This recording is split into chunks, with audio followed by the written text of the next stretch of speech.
मैं ये शादी बिल्कुल नहीं करूंगी। अरे जिसकी शक्ल देख के लोग दिन में बेहोश हो जाते हैं, आप चाहते कि उस शक्ल में पूरी लाइफ देखूं? चाहे मैं जीऊं या मरूं, उस शैतान जैसे दिखने वाले इंसान से मैं शादी करके अपनी जिंदगी बर्बाद बिल्कुल नहीं करूंगी। आरोही के पिता ने दिल्ली के रईस खानदानों में से एक रायजादा खानदान तक अपनी पहुंच बनाने के लिए आरोही की शादी रायजादा खानदान के इकलौते वारिस विक्रम रायजादा से तय कर दी थी, वो भी आरोही से बिना पूछे। विक्रम की शख्सियत के बारे में तरह तरह की बातें होती थी। कोई कहता था कि उसकी शक्ल शैतान की शक्ल जैसी है, तो कोई कहता था कि विक्रम लाइलाज बीमारी से जूझ रहा है और बस चंद दिनों का ही मेहमान है। लेकिन विक्रम के बारे में हकीकत में कुछ और ही था, जिसके बारे में किसी को पता नहीं था।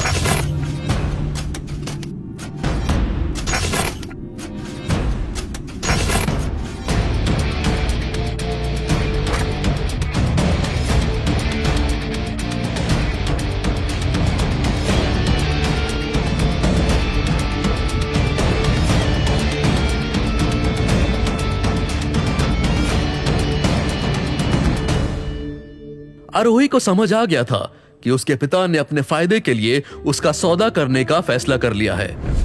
उसे यकीन नहीं हो रहा था कि ये वही बाप है जो उसके पैदा होने पर खुशी से झूम उठा था।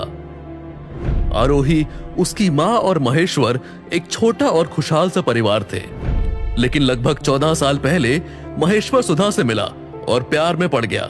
उसी प्यार का नतीजा अनन्या थी। आरोही की सगी माँ वो सदमा सह नहीं पाई और उसने अपनी सुध खो दी। उसके बाद तो महेश्वर जैसे एक दूसरा आदमी बन चुका था। उसका सारा ध्यान, समय और प्यार सुधा और अनन्या का था। आरोही के लिए उसके पास थी तो बस नफरत, धुतकारी और पिटाई।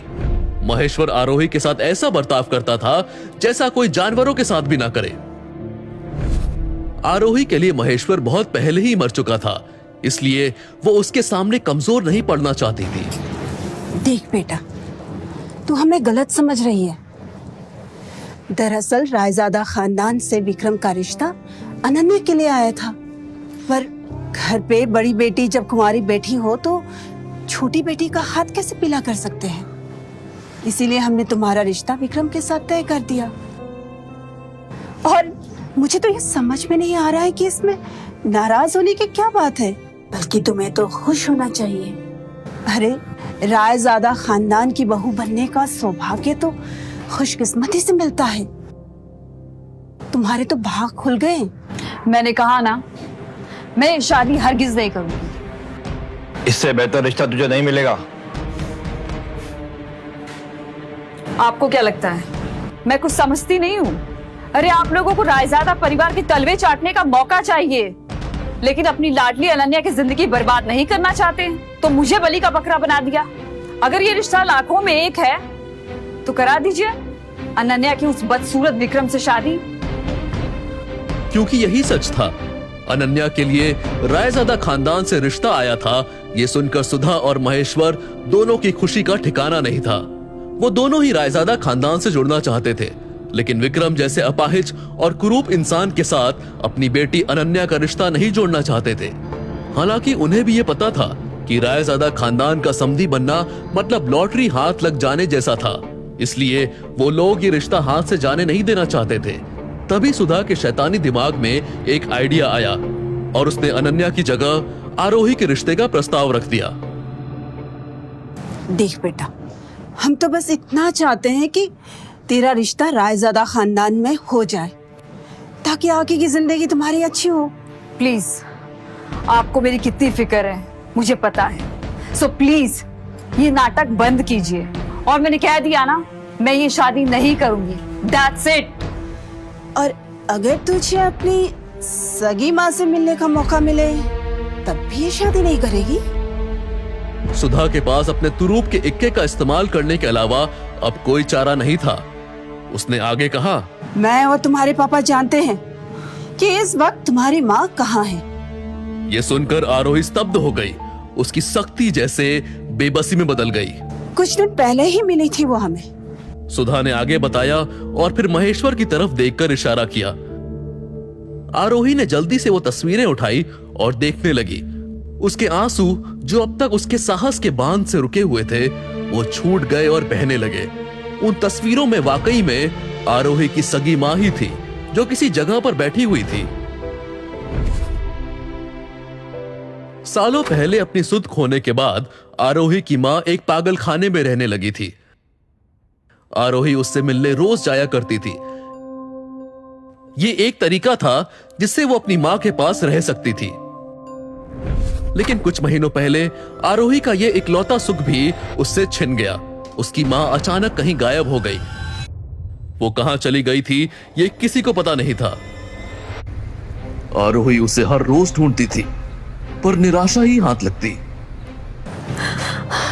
देख आरोही, अगर तुझे अपनी माँ से मिलना है तो इस शादी के लिए हाँ करनी होगी, वरना जिंदगी भर अपनी माँ की शक्ल नहीं देख पाओगी तुम। ये सुनने के बाद आरोही के पास और कोई चारा नहीं बचा था। अपनी माँ के लिए वो कुछ भी करने को तैयार थी, इसलिए उसने रिश्ता मंजूर कर लिया। आरोही और विक्रम दोनों के परिवार को इस शादी की जल्दी थी, इसलिए अगले ही दिन आरोही की विक्रम से शादी रचाई गई। ये शादी रायजादा खानदान में रखी गई किसी भी शादी से बिल्कुल अलग थी। शादी में कुछ गिने चुने मेहमान ही शामिल थे। शादी के मंडप में जब आरोही बैठी थी तब विक्रम वहां व्हील चेयर पर आया था। आरोही ने विक्रम का चेहरा देखने की कोशिश की, लेकिन सेहरा पहना होने की वजह से वो विक्रम की शक्ल नहीं देख पाई।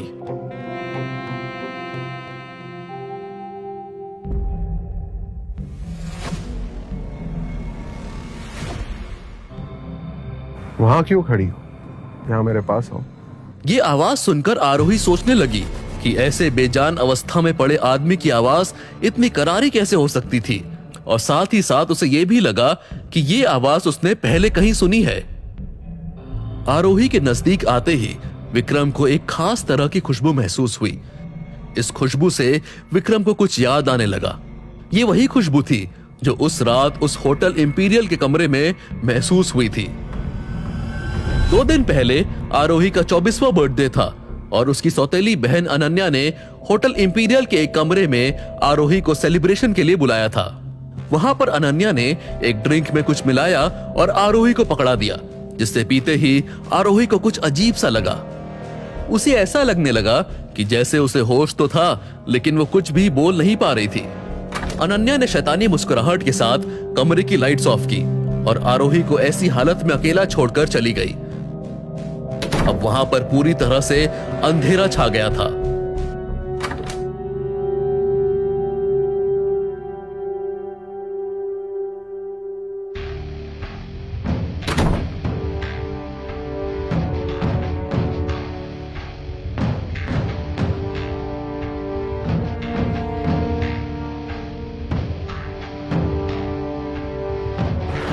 तुम मेरी मदद करो, मैं तुम्हारी मदद करूंगा।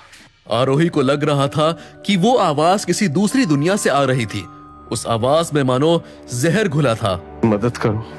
उस नशे की हालत में आरोही सोचने लगी कि वो किस मदद की बात कर रहा था। वो उस परछाई का चेहरा नहीं देख पा रही थी, पर उसकी पैनी आंखें साफ साफ दिख रही थी।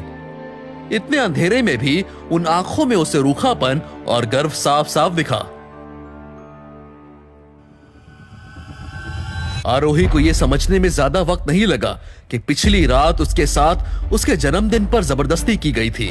हालांकि आरोही को पता नहीं था कि उसके कमरे में जो आदमी आया था वो विक्रम ही था, और विक्रम को भी नहीं पता था कि उसकी जिससे मुलाकात हुई थी वो आरोही थी। उल्टा विक्रम को यह गलतफहमी थी कि उसकी अनन्या से मुलाकात हुई थी, और इसकी भी एक वजह थी। होटल इंपीरियल के कमरे में आरोही के बर्थडे की रात को आरोही को नशे वाला ड्रिंक पिलाने के बाद अनन्या को लगा कि अब उसका प्लान कामयाब होने में कोई प्रॉब्लम नहीं आएगी, इसलिए वो आरोही को होटल में बेहोशी की हालत में छोड़कर वहां से निकल गई थी। दरअसल उसने कुछ गुंडों को आरोही पर हमला करने भेजा था, लेकिन वो गुंडे गलती से किसी और होटल में पहुंच गए थे, और इस तरफ आरोही के कमरे में वो आदमी पहुंचा था जो अब आरोही का पति था, विक्रम रायजादा। अगली सुबह तक आरोही के बारे में कोई खबर नहीं आई तो अनन्या फिर एक बार होटल के उसी कमरे में पहुंची। वो उस अंगूठी की चमक से अपनी नजरें नहीं हटा पा रही थी। इसे बेचकर तो अच्छे खासे पैसे मिल जाएंगे। उसने अंगूठी को हाथ में पहना और वहां से निकलने के लिए जैसे ही मुड़ी कि होटल रूम के दरवाजे पर उसे एक आदमी खड़ा दिखा। तुम वही हो जिन्होंने हमारे मालिक की जान बचाई थी?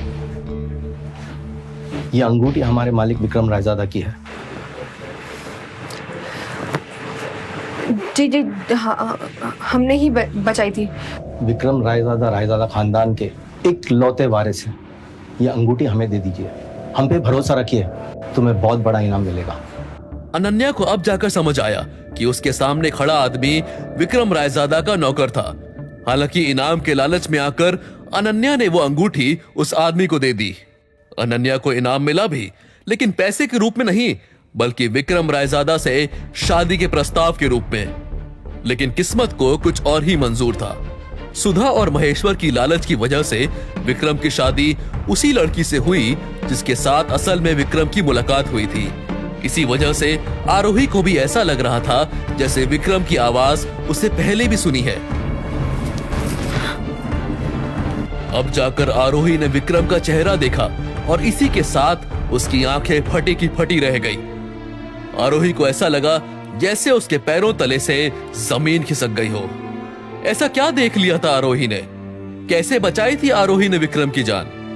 क्या वाकई में सुधा और महेश्वर को आरोही की मां का ठिकाना पता था, या फिर उन लोगों ने सिर्फ आरोही की शादी करवाने के लिए झूठ कहा था?